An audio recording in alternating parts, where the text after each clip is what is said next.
So my way to make sure you're all paying attention is to start with a really bad joke. A really bad science joke. Yay! What do we do with dead chemists? We bury them.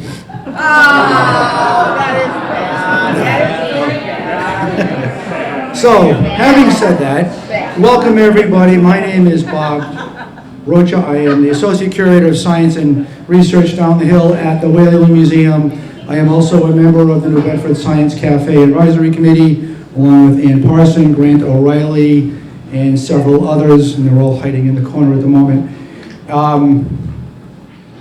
So let's talk a little bit, actually, before I even jump ahead to do that, we need to thank Nick and Stephanie and Heather for being open for us on a Tuesday night.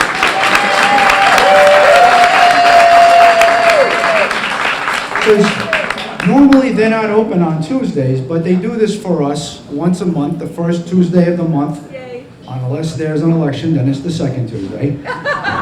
And, we worked them real hard for a couple of hours, so we thank you all for your patience as the kitchen goes through all your food orders coming in at once and your drink orders coming in.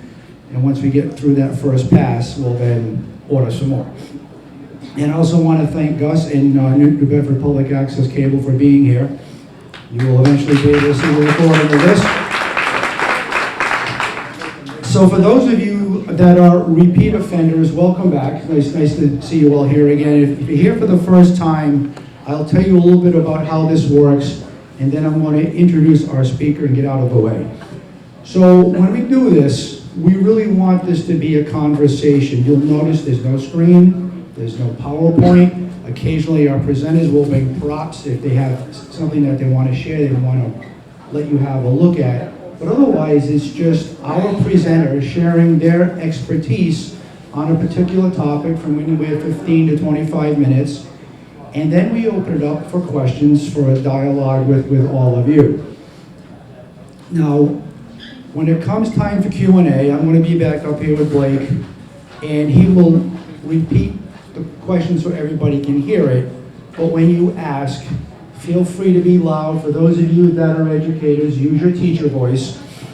If you don't have a teacher voice, pretend. And then, and then of course we'll have the microphone and everybody will be able to hear the answers. And, oh yeah, by the way, in a few minutes I'm going to be walking around doing a head count, so if I look suspicious, I'm not trying to steal your leftovers. I am just trying to count how many people are here. Okay. Sure, I know. So anyway, with that, I'd like to tell you about our presenter and get on with the evening. So this is Blake Dinius. He graduated from University of Massachusetts, Boston with a degree in biology, and soon after he began a 7-year career in ecotoxicology where he directed studies on bees, lacewings, springtails, earthworms, and other critters. If you've never seen springtails in the snow, it's really, really cool. As an extension educator, Blake is committed to delivering science-based education that you can rely on.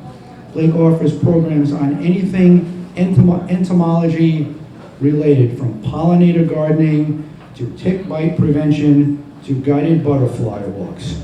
And speaking of ticks, ladies and gentlemen, let's welcome. No, wait a minute, that didn't sound right. Speaking of someone who's going to talk to us about ticks, please help me in welcoming Blake Dinius.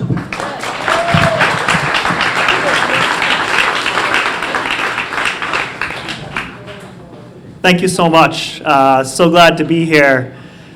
Good evening, everyone. And we're going to talk about my favorite topic in the world, which is ticks. I don't know if everyone in this room woke up this morning thinking, oh, I'm so excited. I'm going to talk about these 8-legged critters that only want to suck my blood. But yet, here you are. And I'm so glad that so many of you showed up tonight, right? And one of the things about ticks, and I think that's just it, right? Like, because one of the things about ticks is that if I had given this workshop 20 or 30 years ago, would not be this many people in this room, right? All of us in this room have some kind of story or some kind of experience that ties us all back to ticks. We've all kind of felt that, right? We estimate that globally, 1 in 7 people have had Lyme disease. Wow. 1 in 7. And this is globally. So this includes places where Lyme disease does not even exist. So this is an average, a global average. So when you think about a place like New Bedford, for instance, where Lyme disease is much more common, it's got to be way higher than 1 in 7. And it is. We estimate that 95% of all the cases of Lyme disease that occur in the country happen in just 13 states, including Massachusetts, right? Yeah. But let's back up for a second and talk about what it is these organisms are doing. What is a tick? How are they able to transmit these diseases? What is some of the mysteries surrounding ticks? And maybe, hopefully, at the end of this presentation, I'll leave you a little bit scared. It's my favorite part. But I'll leave you with a set of tools that you can defend yourself against ticks. And maybe you'll have some questions about ticks yourself, because there are still a lot of really active areas of research when it comes to ticks and tick-borne disease. So I want you all, if you're not eating or not drinking or don't have anything sharp in your hands, I want you all to close your eyes for a second and just kind of imagine a day that's not like today. It's not raining outside. Imagine it being really nice outside. You're going out, maybe it's like the early, like late 60s, low 70s, really perfect temperatures, not too windy. You're going on a walk. You can smell those flowers blooming. It's amazing. It's awesome, right? So you're walking along, and if you are a tick in this environment, you are picking up on all of these sensory stimulation that is happening around, right? If you are a deer tick, for instance, you're blind. You can't even see. But you're picking up on every single person walking around. You're feeling the vibrations in the ground as they're taking steps, as they're breathing. They're inhaling and exhaling carbon dioxide. And that level of carbon dioxide in the environment is going to be higher with all these people active than it wouldn't be otherwise, right? Some people might be jogging and they're sweating. They're giving off lactic acid. They are generating body heat. Just us alone in this room is going to be a very attractive environment for ticks, right? Because there are so many of us here, right? And if you are the person, let's back up and let's say you're the person who's going out for this walk. You're just going out and you might be completely oblivious to everything that this tick is doing. And when you come inside, let's say you're just going inside to go to the bathroom. Who knows what, maybe sit down and watch some Netflix. I don't know what you guys like to do. But you look down at a part of your body. I'm going to leave it up to your imagination on where this tick might be biting. But that there is a tick on your body that wasn't there before. And a lot of questions might be racing through your head at this moment, right? You might be thinking, how did this get here? How long has it been attached? Do I have any disease? Should I call my doctor? What am I doing with my life? Now that's besides the tick. That has nothing to do with the tick. But you might be thinking about it anyways. We're not going to cover what you should be doing.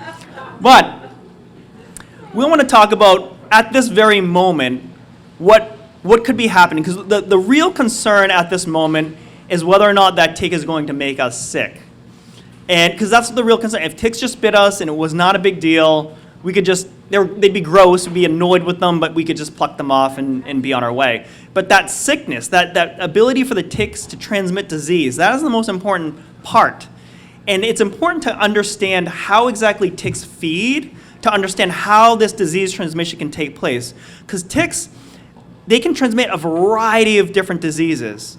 And just in the Northeast, we estimate that there might be 10 to 12 different diseases that a tick can transmit. So it's more than just Lyme disease. It includes things, some of the more common ones are like Lyme disease, babesiosis, anaplasmosis, but there's also ehrlichiosis.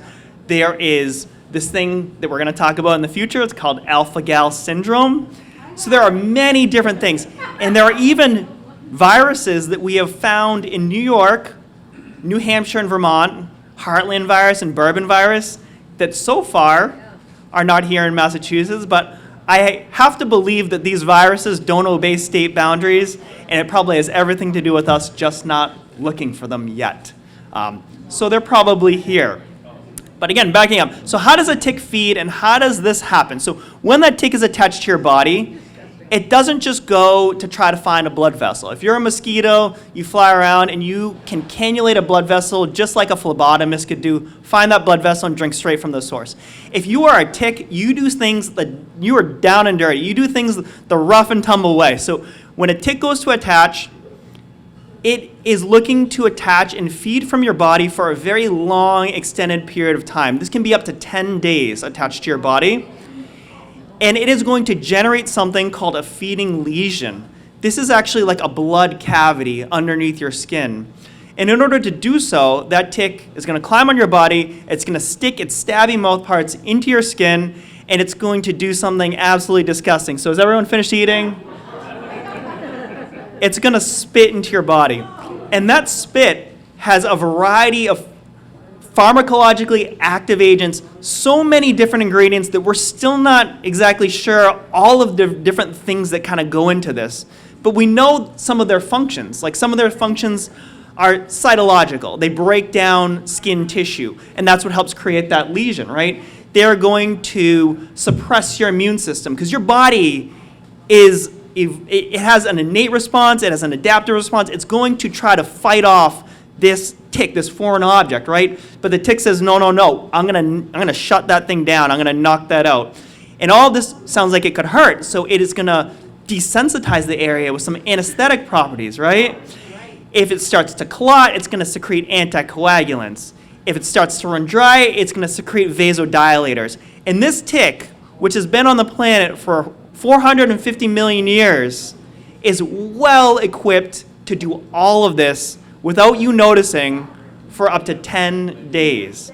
And I know there's people in this room that think, I feel ticks on my body all the time. Well, ticks wouldn't have survived that long if they weren't good at what they do. Every now and then, people will feel it, but they are excellent at doing this, to the point where we estimate that 81% of people who've had Lyme disease never remember being bit, right?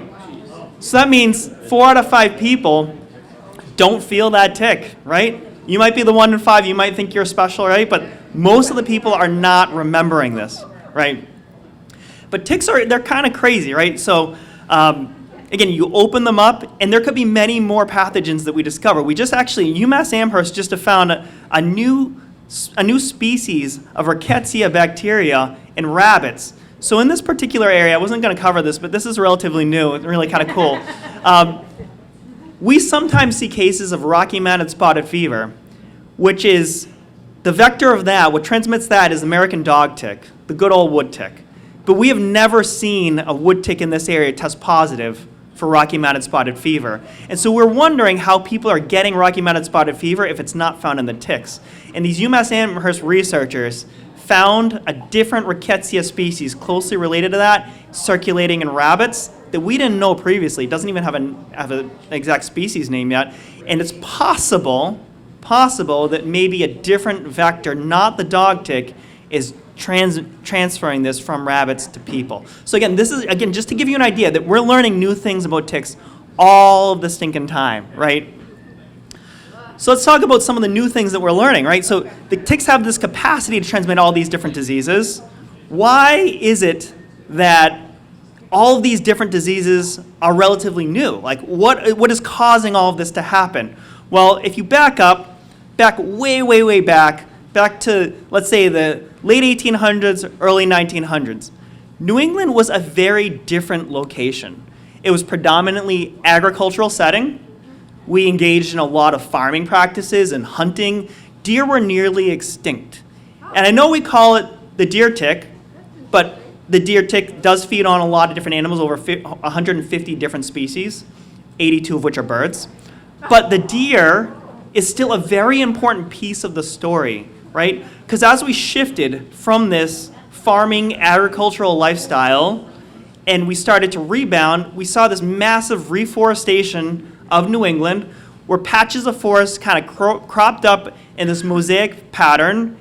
And with that came rebounding of backyard animals and deer. And not as many people hunt this time, and as they used to back in the day.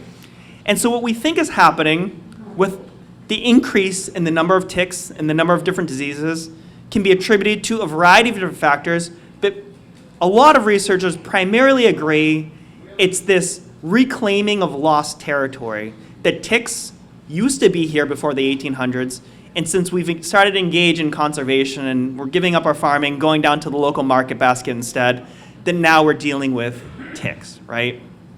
Both the Lone Star tick, we believe, is reclaiming its historical range, and the deer tick reclaiming its historical range as well. So all of these things have to do with the way we're managing land in these changing and shifting ecologies. It's very complicated science, but it's really fascinating if you're a nerd like me.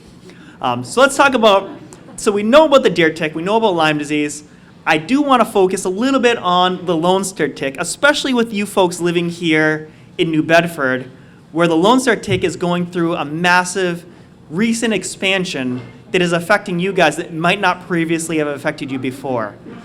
The Lone Star tick is historically what we think, prior to this, prior to, let's say, the 1960s, was considered a southern species. We know based on some writings from the 1700s, we've seen it as far north as Saratoga Springs and Fort Anne in New York. That's north of Massachusetts. But right around the 1960s, we've always thought of it as this southern species.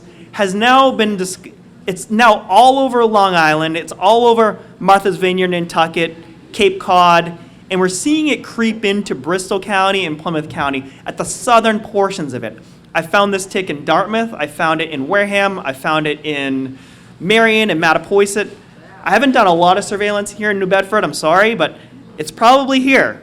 So what is concerning about this particular tick? Well, this particular tick is associated with a new disease that we're calling alpha-gal syndrome.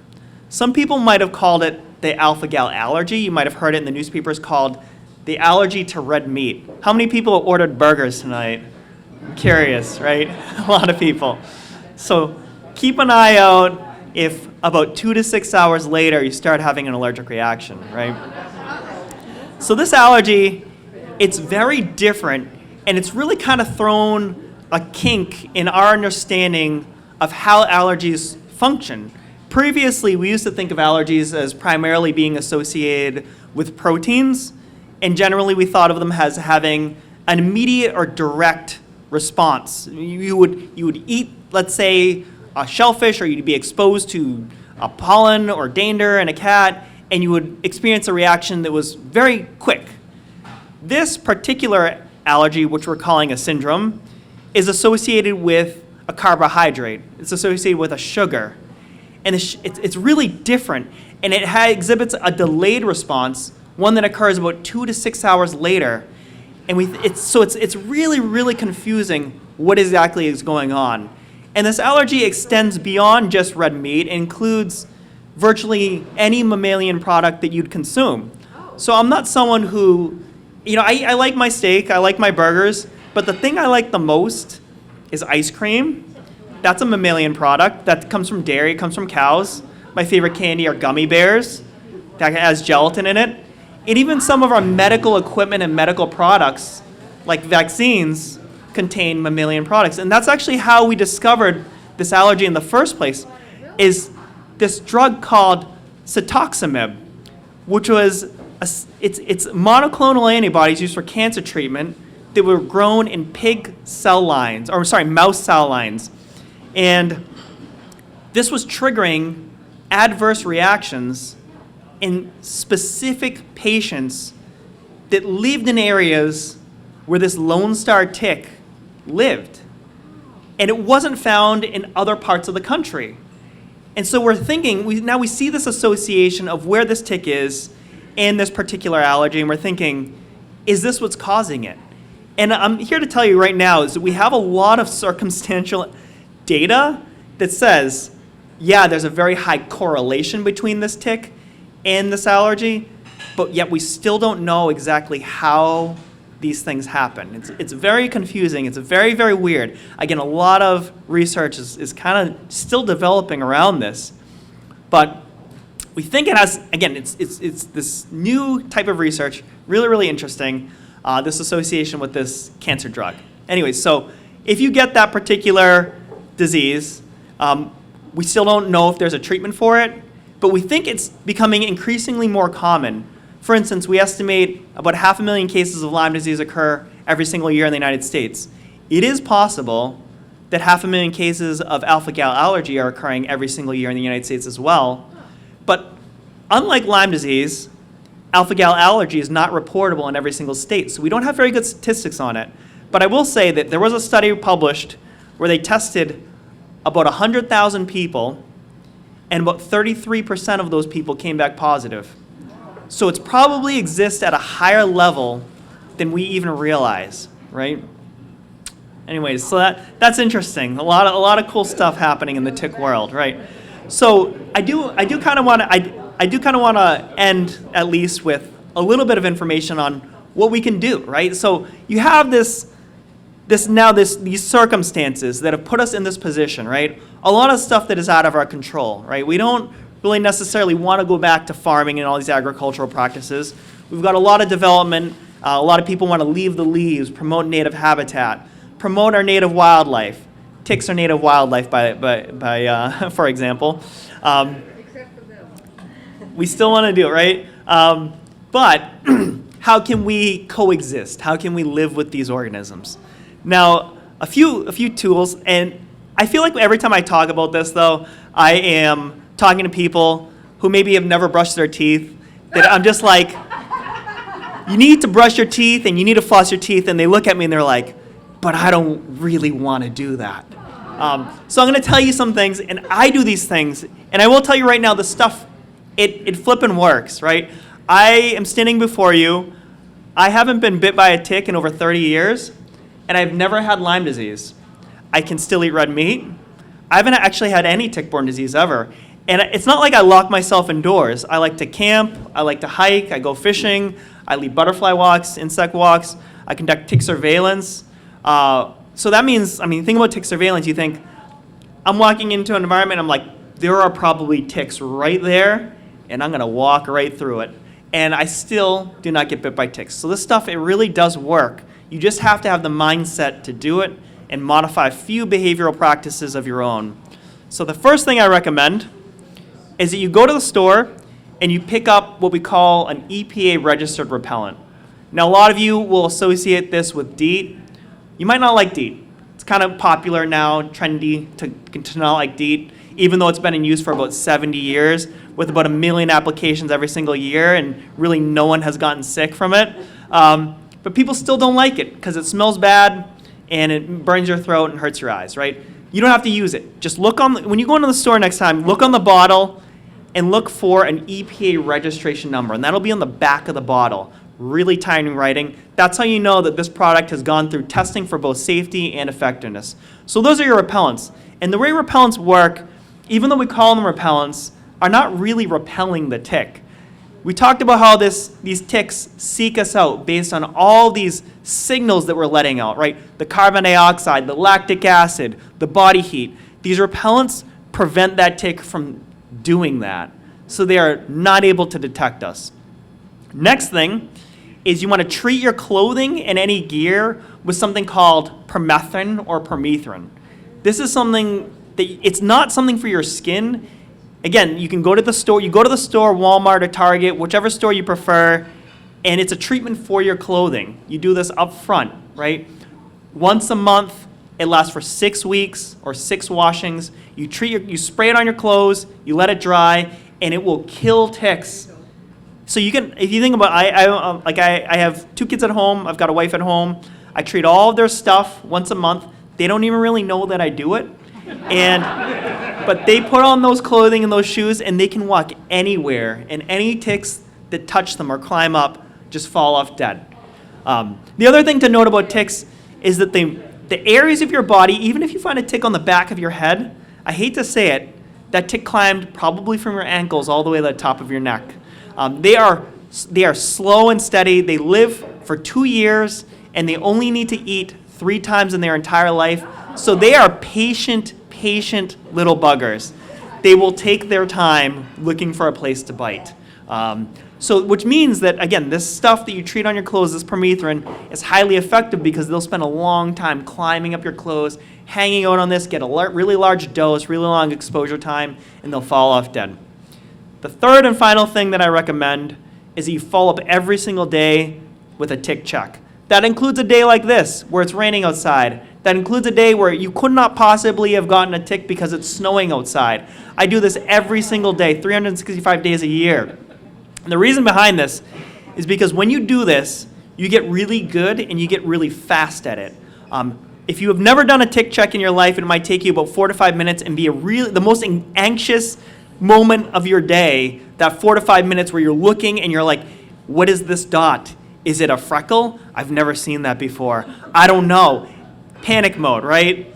But when you do this every single day, you know exactly what your body looks like on the back, and you know what it looks like. If parts of your body that you can't parts of your body that you can't see, feel for them, right? So you'll know, I know what in between my shoulder blades feels like because I do a tick check every single day and I feel between my shoulder blades, right? You get really fast. It takes me about 30 seconds to do this, and I know that I'm not going to find a tick. So you do this every single day. You get in the habit. You get really fast at it.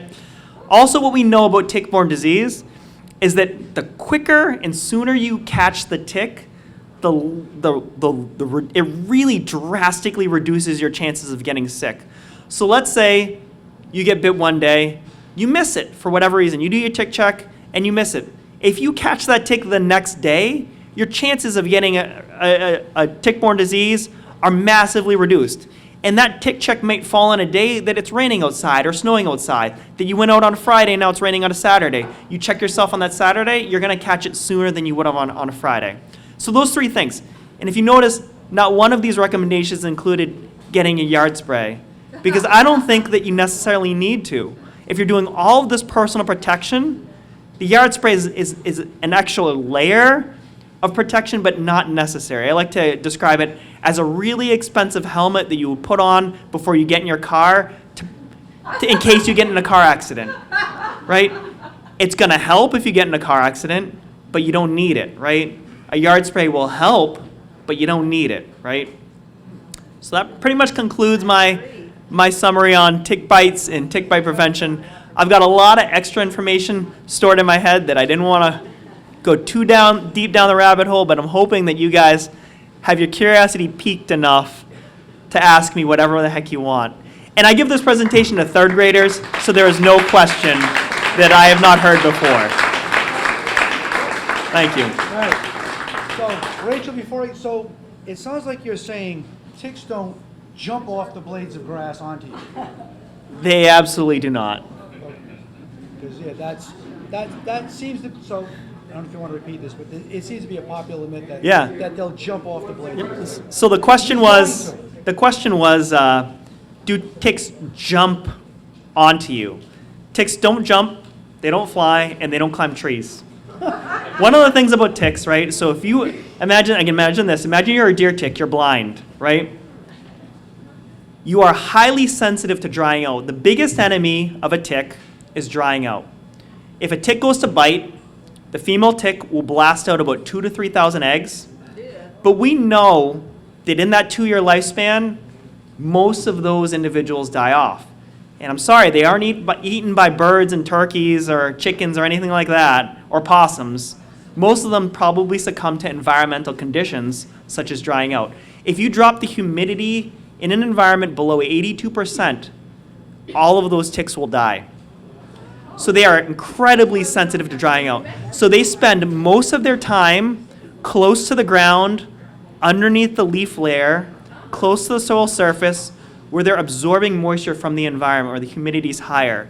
So if you can imagine being a tick that's blind, climbing up a tree where it's almost certain death, waiting in that tree where it's below 82% humidity, and now you've got this ticking clock, and you're hoping, as a blind organism, that you can fall out of that tree and land on someone's head, that ain't gonna happen. It's not something that a tick is gonna do. It really isn't. Okay. Rachel gets the first question. Could you spell that chemical that we spray on our clothing? Yep. Yeah. Yep. PERMETHRIN.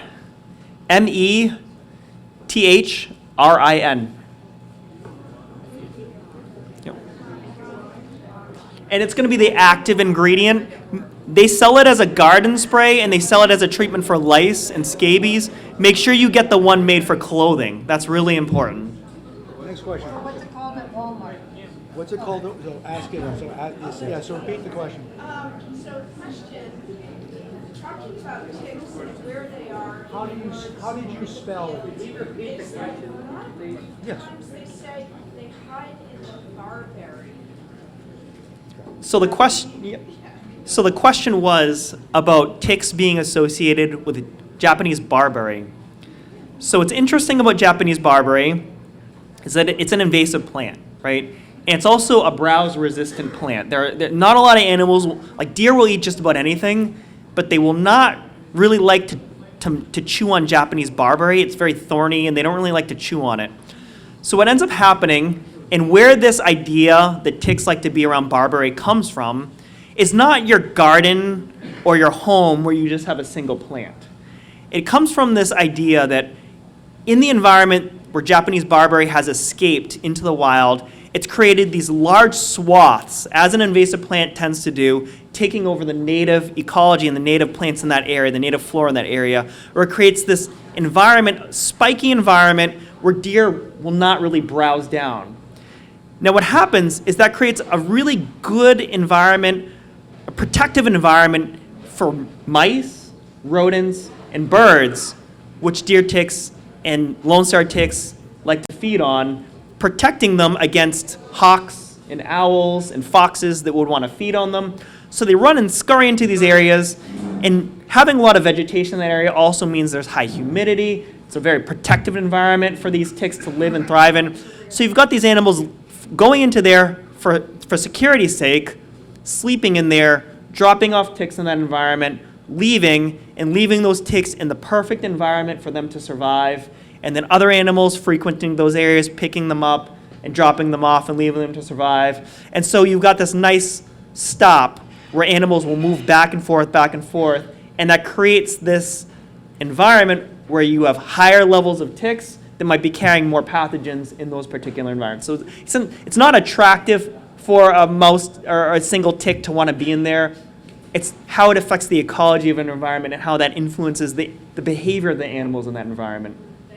Blake, would you repeat the first question that Rachel asked? The first question I believe was what is the treatment for clothing? And how do you spell And you spell that permethrin, PERMETHRIN. And you can get that at a lot of big box stores and things like that. Just make sure you get the stuff that is made for clothing, because they do sell it as a lice and scabies treatment that is much higher concentrated. You don't want to put that on your clothes. And they also sell it as a garden spray, which, again, you don't want to put that on your clothes either. Next question right there. What percentage of ticks carry these diseases? The question was, what percentage of ticks carry these diseases? It varies. And if you are into epidemiology, if you're kind of a nerd like that, you'll find that the different diseases can sometimes have an influence on others, which is really, really quite fascinating because of the way that they influence the transmission of themselves. So, for instance, we see that Lyme disease occurs in about 50% of all adult deer ticks in the area, and about 25% of the nymph ticks, yet the larval ticks, the youngest stage, never carry it because it's not passed from mother to offspring. They pick it up after their first feeding. So their first feeding as a larva, they don't have it. They pick it up, they molt into a nymph, and that's the first time they can pass it on as the nymph. They carry it about 25% of the time. But what we notice is in areas where you have Lyme disease, Babesia macroti, which causes babesiosis, that tends to follow it. in those areas. And we think that the way that the bacteria influences this protozoan is when a tick goes to feed.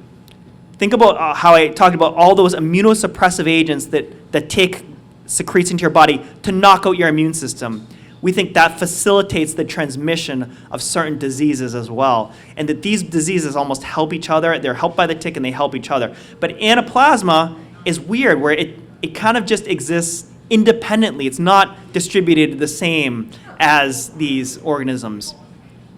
Relapsing fever, which is Borrelia miyamotoi, that disease we think is passed on from the tick to the offspring, and we do see it in larval ticks. It tends to follow a different distribution from these other pathogens, which are primarily transmitted by mice and rodents. So the hosts play a really important role. The tick life cycle plays a really important role. When it comes to alpha-gal syndrome, we think that that's associated with some property in the tick saliva that causes this sensitization to alpha-gal, which is really, so it could be in any tick, but that one's a really weird disease, because again, we have this correlation, but I want to ask you this question, and just to get your wheels turning.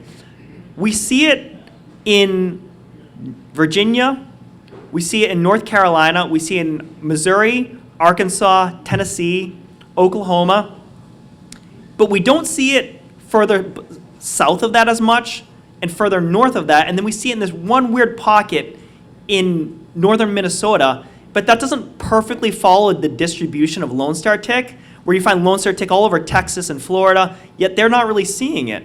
And then we also see alpha-gal allergy we've seen it on 6 out of the 7 continents. We've seen it in Brazil, we've seen it in Japan, we've seen it in Korea, and yet those people don't report being bit by ticks. So it's a weird association. So we think it might be caused by ticks, but we don't really know. We're not really sure. So that's like another weird wrench in the thing. Is there a test? There is a test, yeah. Yeah.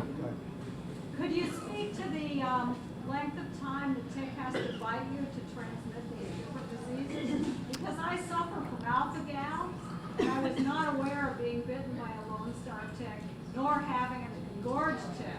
So I think the Lone Stars can transmit alpha-gal quickly as soon as they bite. So the question was, can I speak to the length of time that these pathogens need to be transmitted?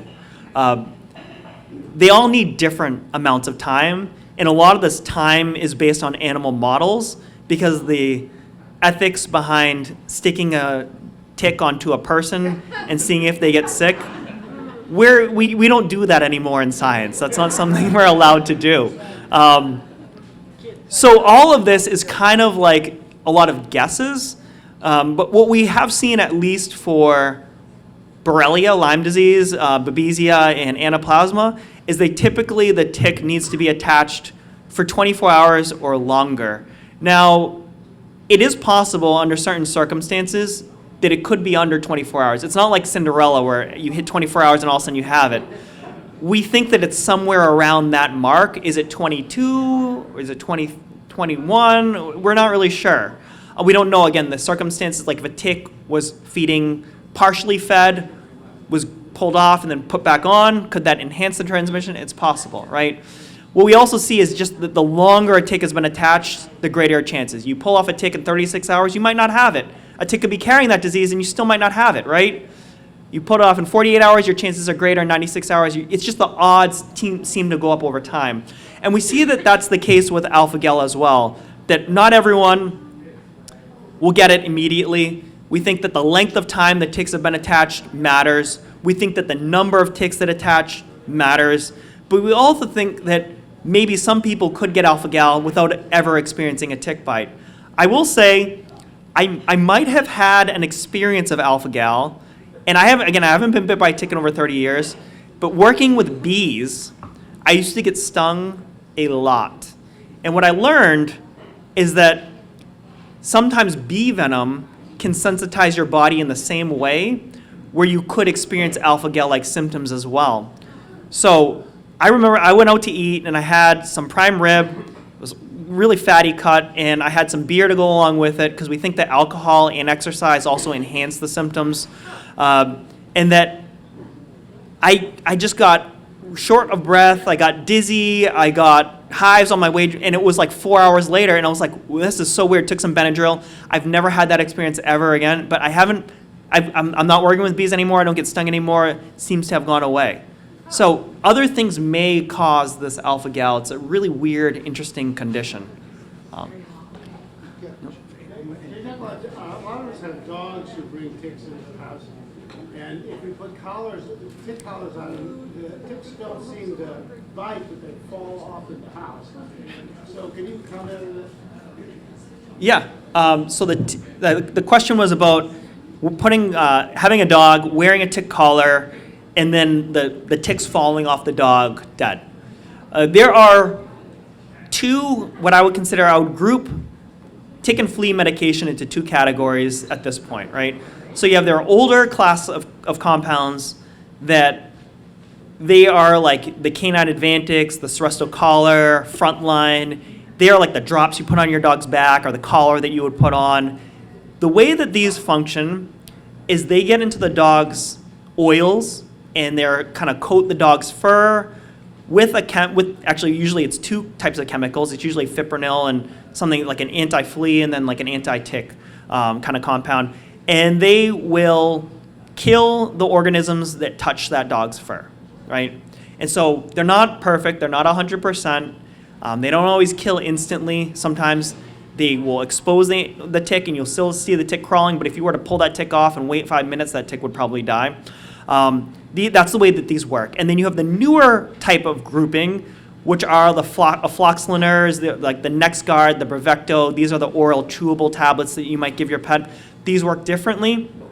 These work by getting into the dog's blood.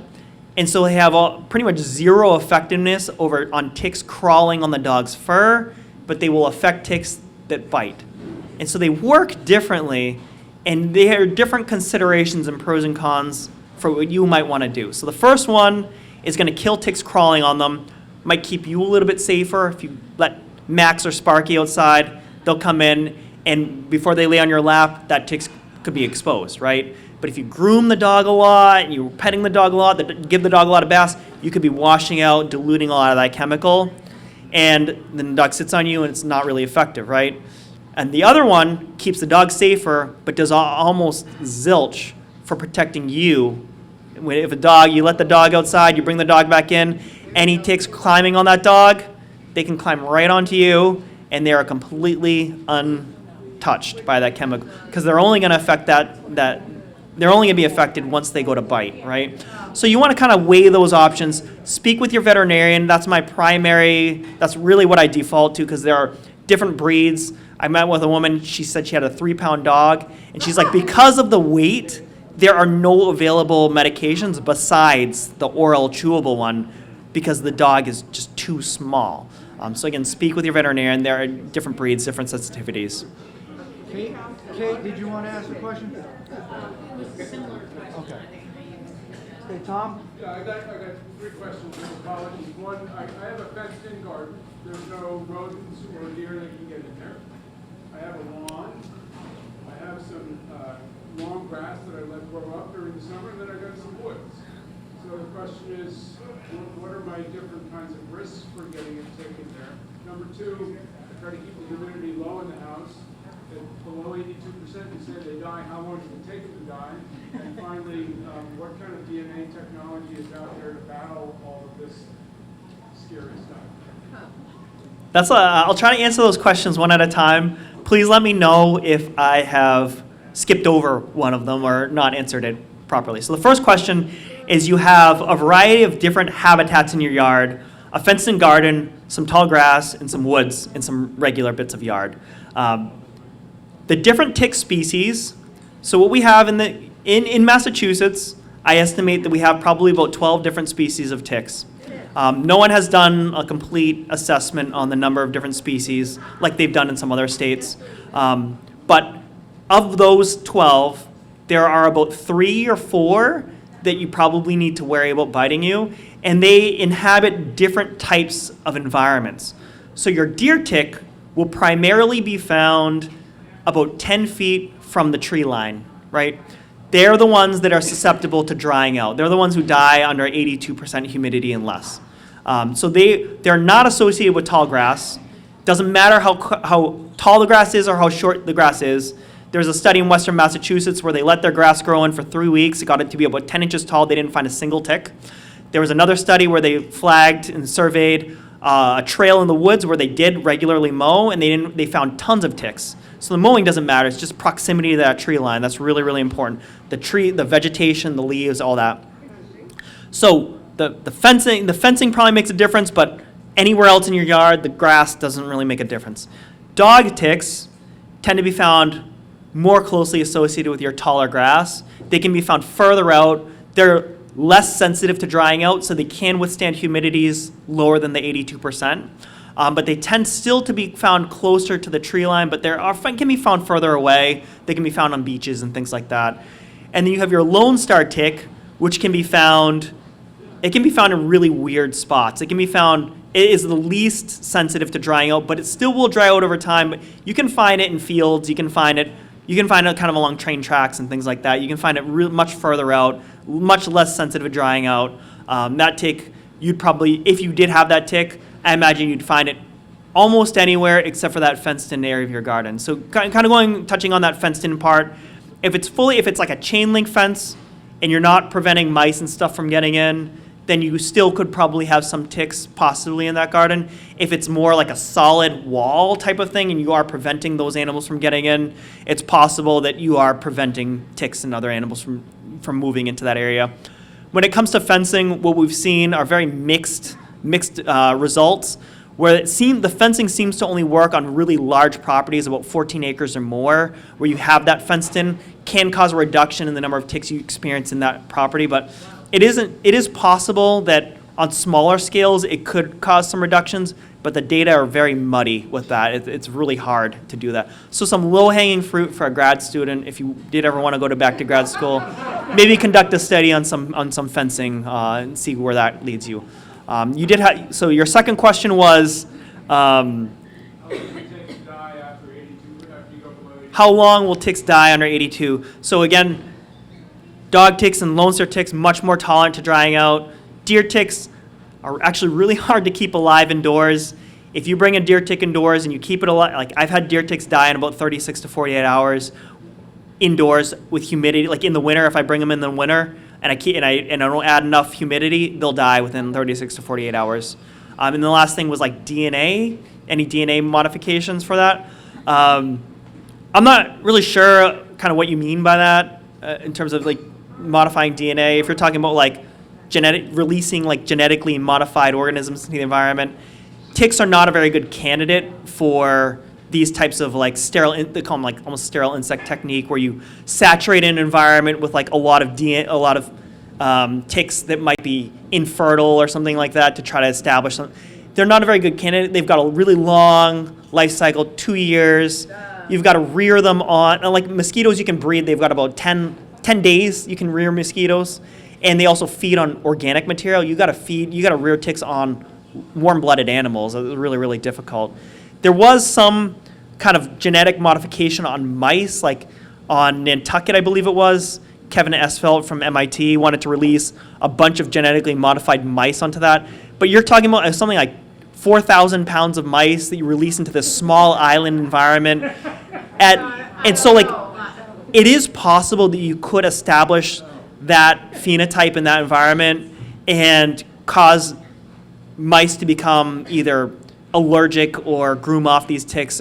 Is possible, but that's more just like an exercise. It's more just like kind of like an exercise in how far can we push science, and not really a practical tool that you guys would be able to use in an area like New Bedford. They're just trying to flex the technology that they have. That's really it. I'm going to start here and then I'll go to Gina. Go ahead. Related to the DNA topic, can you explain why we had the global pandemic, COVID, and within 12 months we had a vaccine and we're remarkably well? With all the tick-borne illnesses, why are we still struggling with the side effects, the long-haul side effects, without having a vaccine? So the question was, if we can create a COVID vaccine in a very short period of time, why don't we have a vaccine against ticks or Lyme disease? It's not that we are incapable of it or that we are struggling to do it. It's that to release a vaccine it needs to be profitable, and it needs to be something that people will do. That's really, I can really get into all the nitty gritty. I can probably give a full 40-minute talk on that. But long story short, that is 100% the reason. Pfizer and Valneva, they have a vaccine waiting in phase 3 clinical trials that is just sitting there. They know they have the technology, it works, they know what they're doing. They just don't know if they want to spend the money to push it through these trials. It's going to cost them millions of dollars to do this. They want to be able to recoup that money. So it's the political climate. Are people going to buy it? Are they going to take it? And as a company, they don't know if they're going to. Yeah, I had the Limericks? yeah. Before I moved here from New Mexico, I was terrified of it. And then they took it off the market. I had the 3 shots. Yep. If you want me to comment on, so this, I'm sorry, I didn't get your name. Jeannie. Jeannie has told me that she's had Limericks, the full 3 shots of Limericks, and she said she was fine, and they just took her off the market. So I guess I am going to get into that story of why we don't have it. So Limericks was released at a time in the 90s where I think that a lot of these companies were not fully transparent with some of the different things that were going on with vaccines. It was released at a really bad time. So during that time, we had the rotavirus vaccine. So kind of giving this some history, rotavirus vaccine came out, and it was kind of touted as this vaccine that was going to help save the world. Because diarrhea is, believe it or not, like the leading cause of death in a lot of these third world countries, and rotavirus can cause that, right? So they were going to vaccinate all these kids in these third world countries, and they were going to save them, and it was going to be amazing, and they were going to rescue everyone. And it turns out that at a very small percentage of people that take this rotavirus vaccine exhibit something called intussusception, where the intestines kind of twist in, they died from it. The newspapers published this, and they were like, this company said they knew that there were risks, right? And they knew that this could happen, but they did it anyways. But they didn't tell people this. They just said, we're going to fix everything. And the newspaper said, well, you killed some kids. And it was really bad, right? And so SmithKline Beecham, which at the time was GlaxoSmithKline, they put out this Limericks vaccine, and they didn't learn from that. They said the same thing. They said, we're going to save everyone from this thing. And so they put out this vaccine, Limericks, and it wasn't free. You had to pay for it. It wasn't 100% effective. I believe it was about 70% effective. And it required 3 doses, and it was optional. And at the time, we didn't realize how bad Lyme disease was or how common it was. And so it was barely making money. It wasn't doing a heck of a lot. And then comes forward, kind of the worst thing, is you had a few people, less than 10 people, come forward talking about arthritic symptoms as a side effect to this vaccine. Now, when you look at the data on a wide level, the number of people that succumbed to these arthritic symptoms was never greater than the baseline of people that were having this arthritic symptoms. So when you look at the actual data, a lot of scientists and a lot of doctors believe that it wasn't associated with the vaccine. They had people that were experiencing these symptoms not associated with the vaccine that just would have had these symptoms anyways. However, you had newspapers that highlighted this in the wake of all of this stuff that was happening with this rotavirus vaccine, and this company was doing the same thing, saying, we were going to save the world, we were going to do all this stuff, and they weren't transparent, again, about the risks. And so what ended up happening is these lawyers sued that company, and the company settled out of court, took the vaccine off the market, and no one wanted to touch it since then, because they said, we don't want to face another one of these things. So I think it was something like, it's something like $100,000 or something, or maybe it's like a little bit more than that, maybe $500,000 to actually put Limericks back on the market. It would not. It sounds like a lot to an individual, but to a pharmaceutical company, that's peanuts. But they won't do it. They could bring Limericks back, but instead now they're putting millions of dollars into a new vaccine because they know that the reputation, it's all about the reputation and how the public will perceive things. That's so important to whether or not a company will make money off these vaccines. So we don't have a vaccine because people complained and lawyers sued, and now we don't have a vaccine because people are afraid of vaccines. They don't want to take them. My work has to do with climate change and with globalization. And what is the next disease that you're really worried about arriving into and being delivered by our ticks or ticks coming in that will bring in that? What is our future 10 years out? What are we going to be worried about? That's a really interesting question, and I can tell you that when I give this talk to third graders, they never ask that. So the question was, is the influence of globalization on the diseases that we see here and the ticks that we see here? I don't really know. So with the ticks and diseases, you need everything. It's actually pretty hard to influence these things. So you need the vector. So you need the tick to be in the country, and then you need the disease to be in the country, and potentially you need something what is called a reservoir host to be in the country. And so a reservoir host, like humans are not a reservoir host for Lyme disease. Deer are not a reservoir host for Lyme disease.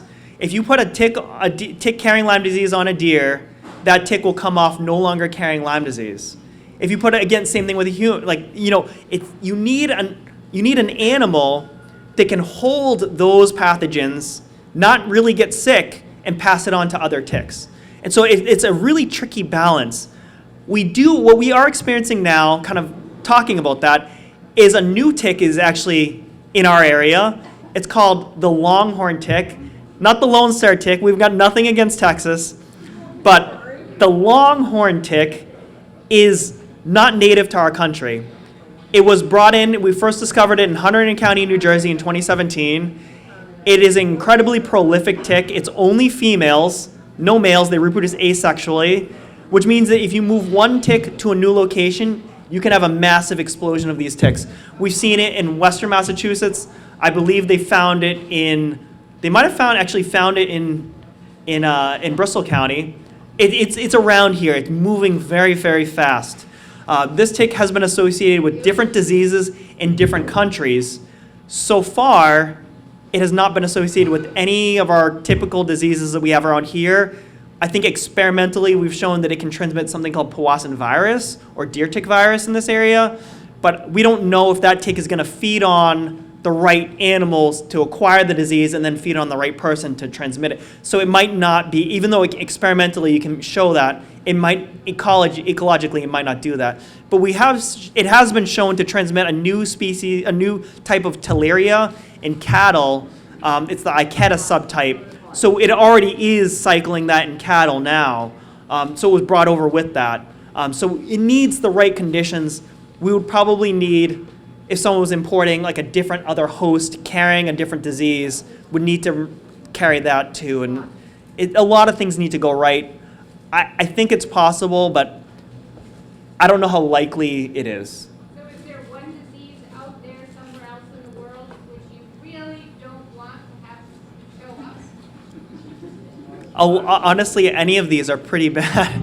I can't think of one that I would consider to be worse than what we're kind of dealing with already. I mean, Powassan virus has about a 10% mortality rate and no cure. Alpha-gal means you don't get to eat like steak and ice cream, which is pretty bad. Lyme disease can result in chronic conditions, long-term conditions where people can lose the ability to function and survive. I met with this medical doctor. He was an MD. He went from running the Boston Marathon to no longer being able to walk down his driveway to pick up his newspaper. So that's a pretty dramatic that we already have dealing with right here. I will say that in parts of Europe and Asia, even though we call it Lyme disease, there is a different Borrelia species that is causing what they call Lyme disease in those areas that exhibits different symptoms in people, maybe sequesters itself more in the skin or more neurological. You probably don't want that over here, but we still have the potential to have that here. So there are pretty bad things already here that I wouldn't necessarily consider worse, maybe different, but not worse than what we have going on here. The variety of diseases that it causes, are there symptoms that are similar or are they dissimilar? So the question was, with all the different diseases, are there symptoms that overlap with each other, or is there a way to kind of distinguish them? A lot of the symptoms, so first off, if you're feeling sick, go to your doctor. I have to say that as a disclaimer because I'm not a medical doctor. But a lot of the symptoms are symptoms that I kind of feel every single day. I've got 2 kids, a 4-year-old and a 5-year-old. Things like headache, nausea, fatigue. I feel that all the time, right? As a dad, right? So they overlap very dramatically with a lot, they call them flu-like symptoms. So they overlap all, like with so many things. Like when we were going through COVID, really one of the only things that would distinguish COVID from a lot of these diseases is the shortness of breath, right? And the loss of taste and smell, right? But a lot of them really overlap. And then you have babesiosis, where one of the only symptoms that kind of differentiates is shortness of breath because it attacks red blood cells. But if you're not experiencing that, it doesn't mean you don't have it. It just means you're not experiencing that. So it's really hard. You really want to go to a doctor because they're going to run a full gamut of tests on you to kind of try to determine it. And the overlap between all of them is so great that it's not like you could be like, oh, I have this one thing and then I don't have this. With Lyme disease, there is the association of this bullseye rash, but that does happen in southern tick-associated rash illness. It also is not 100%, does not happen in 100% in Lyme disease cases. In one study, it showed 30% of the time. In another study, it showed 70% of the time. So that tells you almost nothing. It tells you if it happens in 30 or 70% of the time, it means it happens sometimes, not all the time. Doesn't even happen. Happens most of the time. Happens not most of the time. Doesn't tell you anything really. Just if you have that bullseye rash, you either have Lyme or you have southern tick-associated rash illness, and that's basically it. Okay, Andy gets the last word. So the Lone Star, is it the same size as a deer tick? And how do you see that white spot on its back? Or is it so small you don't see it? The question was, is the Lone Star tick the same size as a deer tick, and how would you go about identifying it? So the Lone Star tick, so the 3 ticks that you are most likely to encounter here are going to be your deer tick, your dog tick, and your Lone Star tick. The deer tick is the smallest, and typically around this time of year you might be dealing with a little bit with the adults, but maybe a little bit with the nymphs as well. And they're going to be really small. Nymphs are about the size of a poppy seed. Adults are about the size of a sesame seed. They tend to be black, although they may have a reddish coloring towards the back of their body in the females. Your dog ticks, you kind of know what they look like. The wood ticks, they're large and gray. They've got some whitish areas on the front, some mottled, ornate coloration. Your Lone Star ticks fall in the middle between the size of a deer tick and a dog tick. They tend to be round. They're very round, and they're very reddish. So if you see a larval Lone Star tick, it's very red. And I suspect that a lot of people in this area who complain about being bit by chiggers, talking about mites, they're probably actually Lone Star tick larvae. The adult Lone Star tick female, just the female, will have a white spot on its back. And I have a Lone Star tick with me if people want to take a look. It's not living, but it has that white spot, and that's where it gets its name, the Lone Star tick. The other characteristic about Lone Star ticks to separate them from dog ticks and deer ticks is that they are like scary, like frighteningly fast. So every researcher that I have ever talked to, the first time that they see them, they exclaim a variety of different expletives because it is just so fast. It always catches them by surprise. So one of the things, if you do encounter a Lone Star tick and you see something and it's moving really fast, and it's reddish, even if you don't see that white dot, that's one good way to differentiate that Lone Star tick from the other ticks that we have in the area. Oh, okay.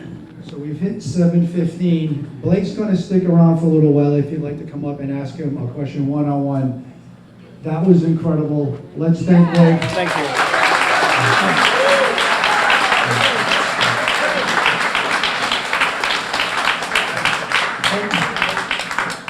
You notice he just shared a line you'll never ever hear on a first date.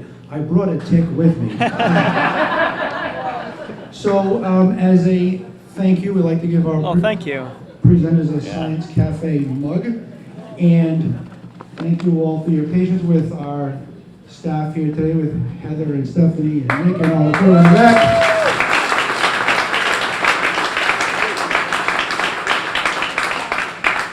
You all turned out in quite a high number. I counted just over 100 of you here today. So thank you all very much.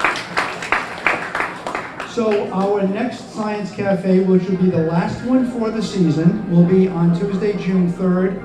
Jen Shuckmoon from the New England Forestry Foundation will be giving a presentation called Forests in Wood for Climate Good, an opportunity for New England. So thank you all for being here and have a fantastic evening.